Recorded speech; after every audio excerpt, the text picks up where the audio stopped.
নমস্কার বন্ধুরা, আশা করি সবাই খুব ভালো আছেন। আমিও খুব ভালো আছি।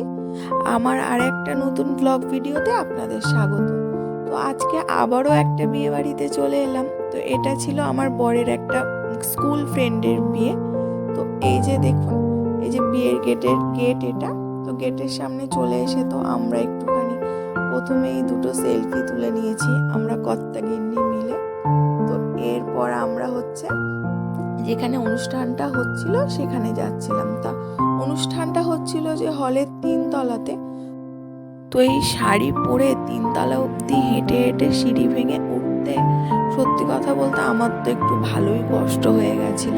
তো কি আর করা যাবে, আস্তে আস্তে উঠে এই যে চলে আসলাম যেখানে কোণে বসেছিল সেখানটা। তো এই যে ব্রাইড বসে আছে, কিন্তু তখনও পর্যন্ত আমার যে বরের বন্ধু সে এখনো এসে পৌঁছায়নি বলে আমরা আর ততক্ষণে বউয়ের কাছে যাইনি। তো আমরা দুজন বসেছিলাম যে আসুক ওর বন্ধু, তারপরে আর কি যাব, না হলে কে পরিচয় করিয়ে দেবে বা কি। তো এই যে বসে আছেন আমার কর্তা, আর আমি একটু ভিডিও করে নিচ্ছিলাম চারপাশটা। তারপর দুজন মিলে বসে বসে কটা সেলফিও তুলে নিয়েছি। তো এর মধ্যেই চলে এসেছে বর। তো ওদের দুজনের কাপল শ্যুট হচ্ছিল, তো তার একটু ভিডিও করে নিলাম আমরা। তো এরপরে আমরাও গেলাম, গিফট দিয়ে একটা ফটো তুলে নিলাম। ফটো টটো তুলে তো আমরা চলে এসেছিলাম স্টলের দিকে কিছু খাওয়া দাওয়ার জন্য। তো এখানে প্রথমেই ছিল ফুচকা, আর এই দেখুন আমার বর তো ফুচকার দিকে না গিয়ে আগেই চলে গেছে চিকেন পকোড়ার দিকে, গিয়েই 1 প্লেট তুলে নিয়েছে। তো এখানে ছিল ফুচকা, কফি, চিকেন পকোড়া আর কোল্ড ড্রিঙ্কস। তো আমিও এখানে একটা চিকেন পকোড়ার প্লেট তুলে নিলাম আর নিয়েছিলাম 1 গ্লাস কোল্ড ড্রিঙ্কস। তো এই চিকেন পকোড়া আর কোল্ড ড্রিঙ্কস খেতে খেতে এখানটা ব্রাইড আর গ্রুমের ফটোশ্যুট দেখছিলাম। তো ওরা ওদের ফ্যামিলির সব লোকজনকে নিয়ে ফটোশ্যুট করছিল। তো চিকেন পকোড়ার সাথে কফি এনজয় করতে করতে এই যে ফটোশ্যুটের মজা নিচ্ছিলাম। তো এরপরে গল্প গুজব করতে করতে বেশ অনেক রাত হয়ে গেছিল। তারপরে চলে এসেছিলাম খেতে।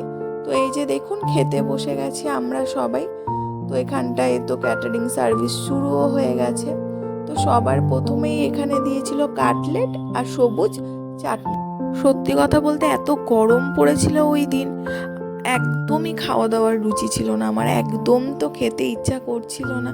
তো এরপরে দিয়েছিল যে নানপুরি আর চানা মশলা।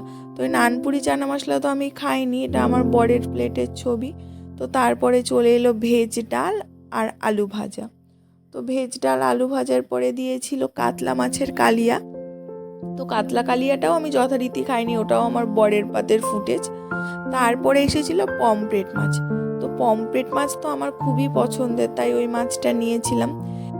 তো এরপর ছিল ফ্রাইড রাইস আর মাটন কষা।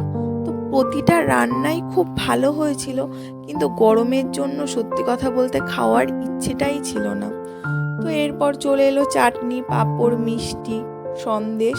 তো সত্যি কথা বলতে শেষ পাতের এই আমের চাটনি আর পাঁপড়টাই আমার খুব ভাল লাগে। আর সবার শেষে তো আইসক্রিম থাকেই। তো আইসক্রিম নিয়ে আমরা নিচে চলে এসেছিলাম। তো এখানে আমার বর আর বরের বন্ধু দুজন তো খুব আইসক্রিম খাচ্ছে আর হাসাহাসি গল্প করছিল। আর এই দেখুন হল প্রায় পুরো ফাঁকা। ব্রাইড আর গ্রুম তো একটু রেস্ট নিতে পাশের রুমে বসেছিল, গরম এত ছিল যে ওদের তো কষ্টই হয়ে গেছিল।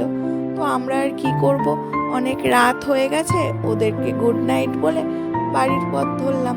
তো আপনাদের যদি আমার ভিডিওটা ভালো লেগে থাকে তাহলে অবশ্যই লাইক কমেন্ট করে দেবেন। ভালো থাকবেন সবাই, ধন্যবাদ।